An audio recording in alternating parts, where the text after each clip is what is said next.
Friends, இன்றைக்கி நம்ம mutton சுக்காலாம் செய்ய போகிறோம்.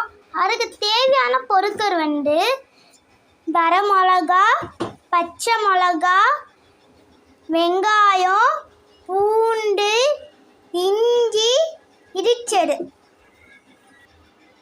மட்டன், உப்பு, ஜீரகம், மஞ்சத்தூள். ஃபஸ்ட்டு எண்ணெய் ஊற்றிக்கணும். வெங்காயம் போட்டுட்டு ஜீரகம் ஆட் பண்ணணும். ஆனியன் நல்லா ப்ரௌனிஷ் ஆகணும். வரமிளகாவும் பச்சை மிளகாவும் ஆட் பண்ணிக்கணும். எடுத்து வச்ச மட்டனை போட்டுக்கணும். கொஞ்சம் மஞ்சத்தூள், தேவையான உப்பு. மஞ்சத்தூள் வாசனை போனோடனே இஞ்சி பூண்டு இடித்து வச்சதை போட்டுடணும். ஒரு நிமிஷம் மூடி போட்டு மூடி வச்சிடணும். ஒரு டம்ளர் தண்ணி ஊற்றிக்கணும்.